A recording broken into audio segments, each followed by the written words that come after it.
1. You are going to listen to a conversation between two friends who are discussing the organisation of a party. First, you have some time to look at questions 1 to 5.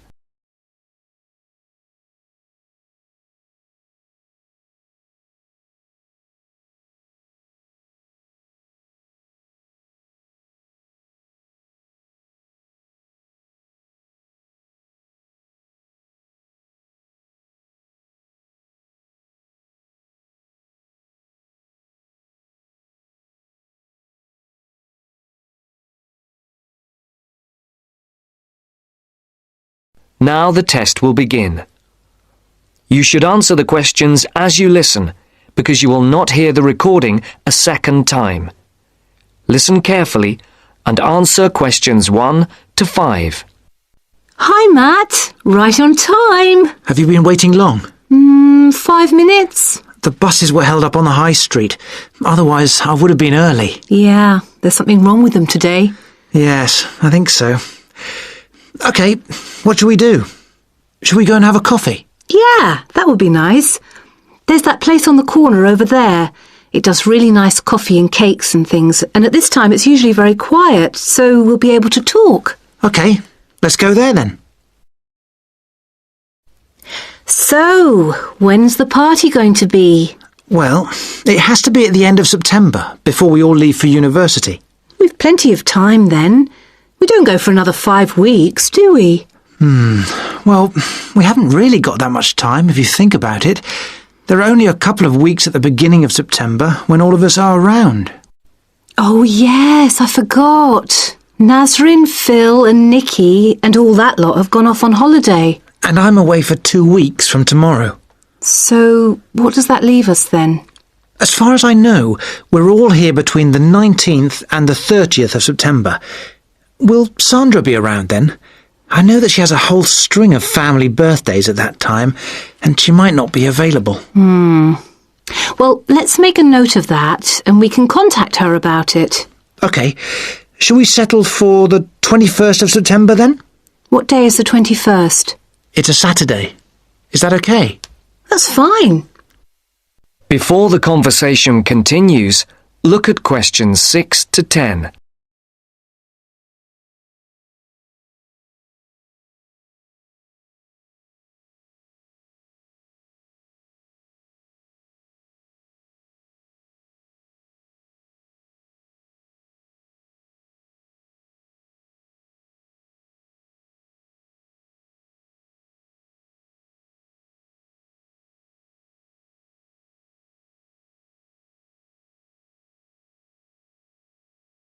As you listen to the second part of the conversation, answer questions 6 to 10.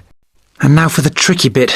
Where are we going to hold it? Well, I spoke to Nikki last week, and she volunteered her place, as they have a huge house and garden. Oh, fantastic. Will her parents be around? Yeah, I think so, but she said they won't mind. Oh, right. Well, my parents wouldn't like it at all. Nor mine. But is it definite? Yes. When I spoke to her, she said it was definitely on. I'll just have to confirm the dates with her. We thought it would be one weekend in September, so I'll just have to make sure that that one is okay. One thing Nikki suggested, we could have a daytime party, as we could be outside if the weather is fine. Oh, wow. How far out does she live? It's not that far. Do you know where West Road crosses the bridge? Yeah. It's the first house on the right, with that huge drive up to the front door. Oh, right. I know exactly where it is. The road is off the A33 and runs north, then over the bridge and first on the right. I know it. Ah, the place is amazing. You know it has a big swimming pool. Does everyone know where she lives? Most of her friends do, but not all. But it doesn't matter, as we can put this map Nikki sent me in with the invitation. How shall we do the invitation? We can do it on the computer. I can scan the map, and we'll put it all onto an A4 page. Is this the address? Can I just write the address down? It's 93 West Road, and I'll take the phone number. It's 477130. Right. There's one other thing. Yes? We're all giving £10 towards refreshments and food. There'll probably be a barbecue. Do you think that's enough? Oh, right. Yeah, that's fine. And everyone will have to help tidy up afterwards, including the boys. That is the end of part 1. You now have half a minute to check your answers.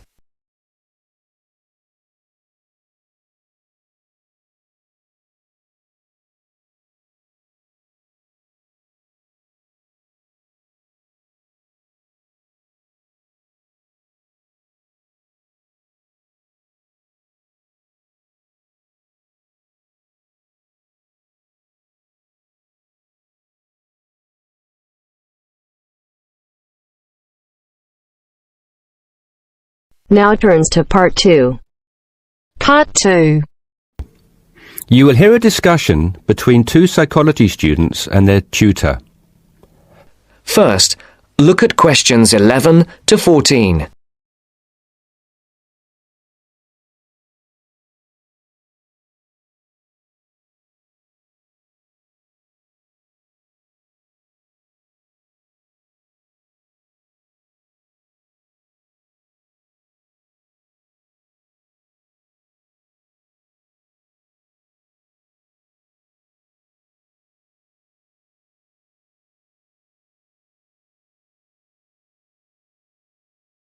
Listen carefully and answer questions 11 to 14. So, how did you find the lecture yesterday? Reasonably interesting, but he sort of rushed through Maslow's work, which, considering it's been covered before, is fine for everyone else except me, who missed the last lesson. Why don't you fill him in then, Tina? Me? Oh, okay. Well, basically, it's simple enough. We all have certain needs, and what Maslow did was group them into categories. Depending on how successful your life has been or what stage of life you are at, your needs change and you shift from one of Maslow's categories into another. First, there's your basic needs. Physiological needs, the professor said. Is that right? Very good. These needs are pretty obvious. They're our most basic ones. Things every human needs to survive and function, like air, water, food, clothing and shelter. It's not rocket science, this bit. Maslow just points out that until we have satisfied those basic needs, our desires don't evolve into anything more complex and we don't seek any greater form of fulfillment. Isn't that a bit irrelevant today? Not really. Millions of people in the developing world are still fighting to fulfill these needs, fighting for their very lives every day. Good point. So anyway, Maslow represented what he called his hierarchy of needs on a pyramid, or in 2D, a triangle. With physiological being at the base, presumably. Yes, it's obvious, isn't it? What's at the other end of the spectrum, then? Well, to be at the pinnacle, you've got to have mastered the other levels of need. Then you are in the self-actualization zone. This is a place where you are very at one with yourself and looking to make the absolute most of your skills, talent and potential. You can only focus on maximising these, though, of course, if, as Maslow reminds us, you're fulfilled in every other sense. And what are these in-between levels, then? Well, after you've found food and water and shelter and so on, the next step is to fulfill your safety requirements. Safety does not just mean your physical safety, though. That's far too simplistic. It's also about your emotional safety, your job security and so on. And let me guess, after that it's the need for esteem. No, Maslow reasoned that after your physiological and safety needs are fulfilled, the next most urgent requirement is for friendship, intimacy, companionship and so on. You know, on an emotional level, building a family, having relationships, etc. Only then, after you have found a sense of belonging, does the need for esteem take precedence, he argues. Presumably that's the need to feel accepted and valued. Yes, but more on that later. Do you feel more comfortable now? Yes. Thank you both. Before the broadcast continues, look at questions 15 to 20.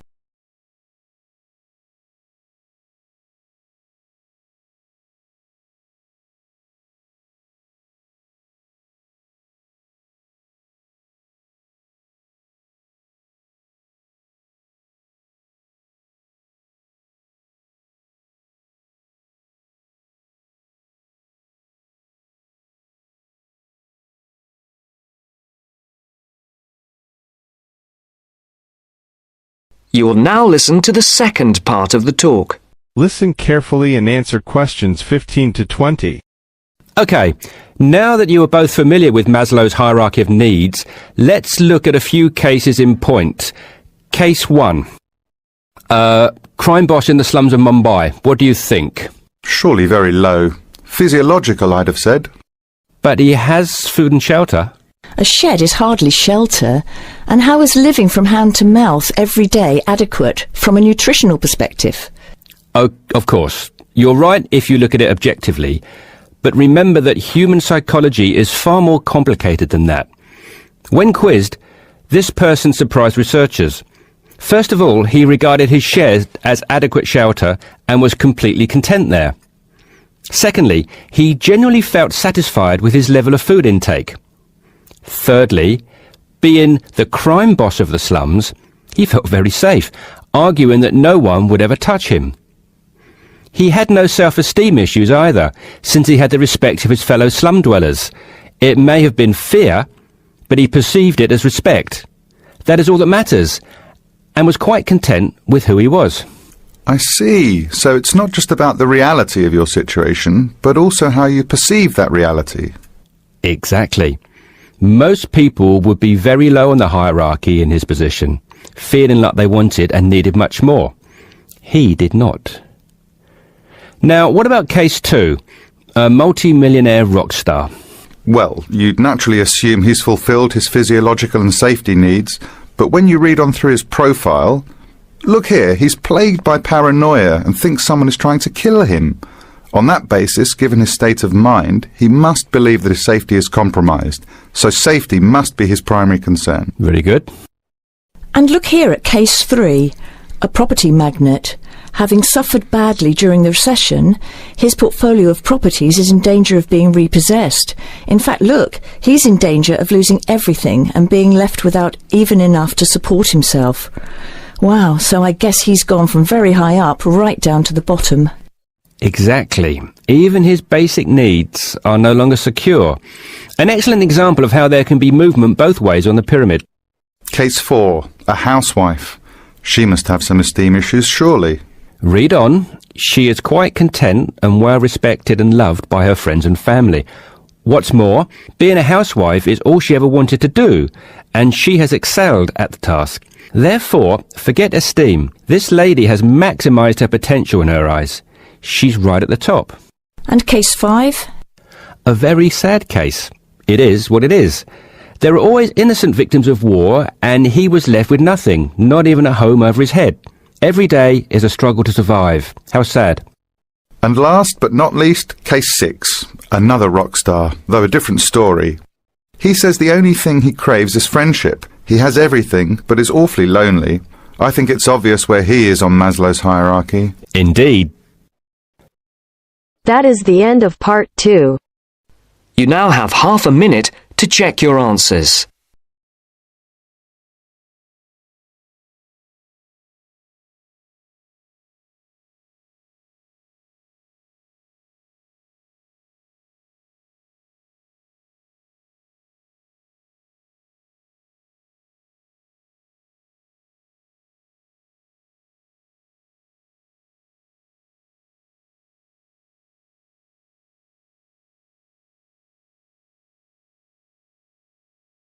Now turns to part 3.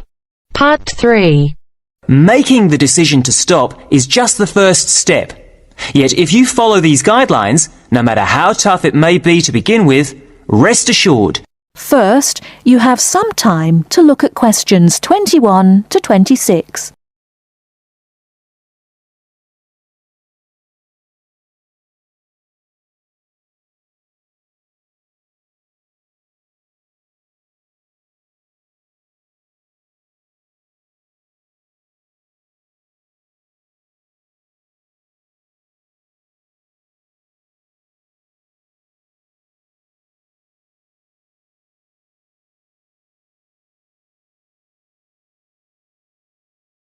Now listen carefully and answer questions 21 to 26. Good afternoon. Welcome to Stop Smoking Now. You're all here today because you've decided to stop smoking. However, making the decision to stop is just the first step. Yet if you follow these guidelines, no matter how tough it may be to begin with, rest assured you will be on your way to becoming what you want to be, an ex-smoker. The first thing to remember is that there is not only one way. What I'll give you today are various methods you can choose from. They all work and they can all help. The first method I would recommend is based on something we all have, but in different degrees, namely willpower. Of course, just making the decision to stop is an enormous act of willpower alone. But what exactly does this mean? It means having a strong mind, waking up every morning and telling yourself that you will not have that cigarette, no matter how much you may want one. To do this successfully, you really have to be determined to stay focused. You need to be in the right frame of mind. But this isn't as easy as it may sound, and it may mean doing other things to take your mind off having that cigarette, particularly when the urge is strong. I found that different things can help you do this, like taking up a hobby, or having a smoking buddy, someone you can phone up when the going gets tough, a friend who can help you think about something else. Remember that each time you don't have a cigarette, you will feel better and stronger. Of course, this method does not work for everyone, but there are other ways to help keep you on track. Another way is to use smoking aids. There are many types, so find one that suits you best. Take, for example, nicotine patches. You put one on every day and it gives you a controlled nicotine dose. Basically, you keep reducing the amount until your body stops craving nicotine. As your body gets used to less nicotine, you may experience withdrawal symptoms. Don't worry about feeling embarrassed people will notice, because many nicotine patches are see-through. So, where do you get them? Well, you can buy them from your local pharmacy or supermarket. You can also ask your GP for a prescription. Before you hear the rest of the talk, you have some time to look at questions 27 to 30.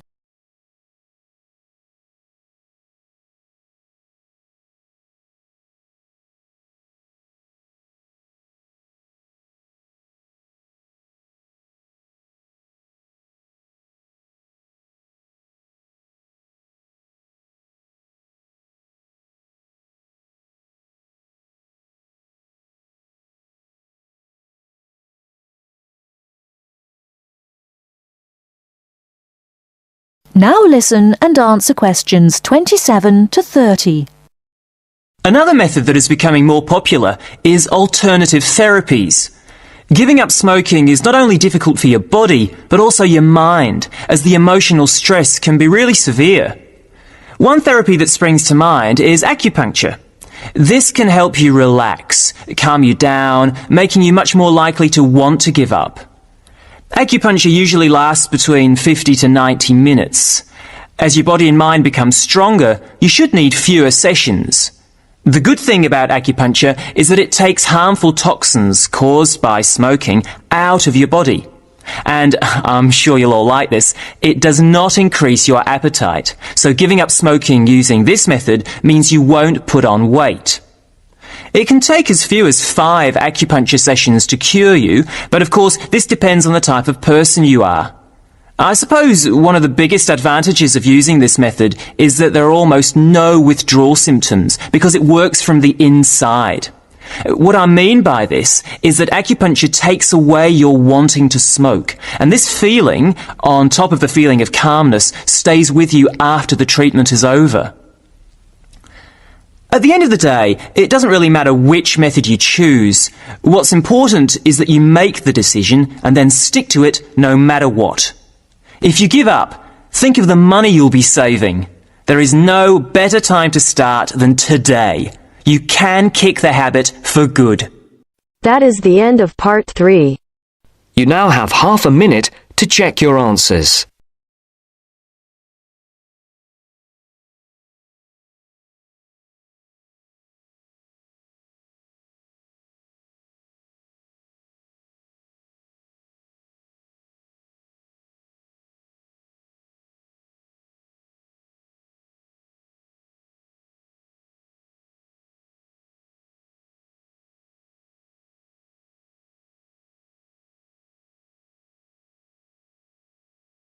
Now turns to Part 4.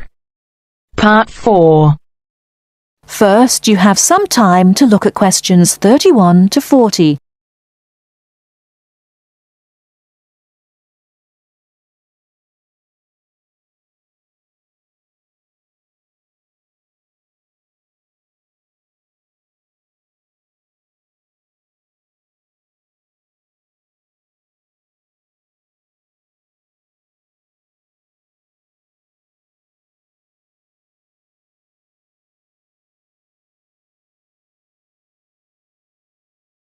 Now listen carefully and answer questions 31 to 40. Today I'm going to talk about the city of Barcelona and its architecture. First, the city. Barcelona is a city of some 1.5 million people. It is a port situated on the northeast coast of Spain in the province of Catalonia. The people speak Catalan as their native language, but most are also fluent in Castilian Spanish, and some speak English too. The city centre is surrounded by a ring road which encloses a grid with two major roads running diagonally across it. These are the Avenidas Diagonal and Meridiana. Probably the most famous street in Barcelona is La Rambla, which connects the Placa de Catalunya in the town centre to the statue of Columbus on the water's edge. All along the centre of this wide boulevard are stalls selling flowers and artistic works.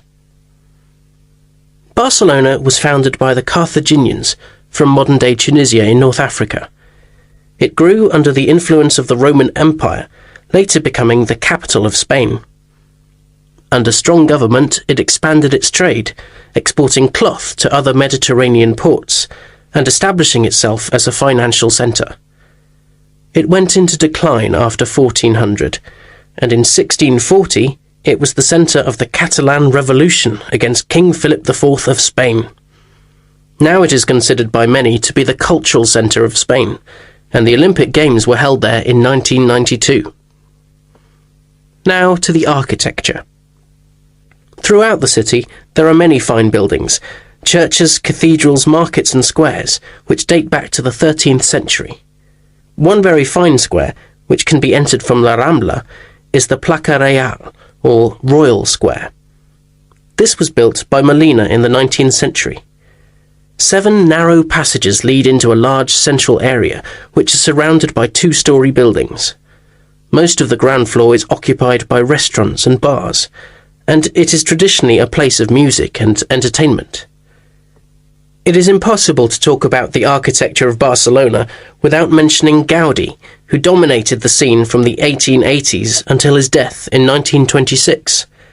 His style was unique, a decorative form of Art Nouveau, the style of the 1920s and 30s in Europe. It was based on organic natural forms, which often seem to defy the qualities of the materials they are made from. I will mention just 3 of his best-known works today. The first is Güell Palace. This was built for the Count of Güell, one of Gaudí's main supporters. The building features 2 arched gates which lead into the stable area. Inside are 2 circular staircases, one for people and the other for horses. The ground floor is built of brick, but there is also much natural stone used in the construction. The roof is quite fantastic, with brightly coloured sculptures built around the chimneys and ventilation shafts. Another project commissioned by Güell is the park named after him. This was meant to be a garden city with 50 houses, but in fact only 2 were ever finished. The influence of nature is strong in the cave-like spaces and animal figures, and again, much use has been made of brilliantly coloured surfaces. But the greatest of Gaudí's works is still under construction, and it is not expected to be finished until 2041. He began work on this cathedral, known as La Sagrada Familia, Church of the Holy Family, in 1882, which means that it will have taken 159 years to complete. The finished building will have 18 towers, the highest being 170 metres high. The building will be 95 metres long by 60 metres wide, and it will hold 13,000 people, a truly impressive monument to Gaudi's great genius. And that's all we have time for today. Next week, we'll look at some of Gaudi's smaller projects and also his furniture designs. Please make sure that you complete your assignment on Le Corbusier by this coming Friday. That is the end of part 4. You now have half a minute to check your answers.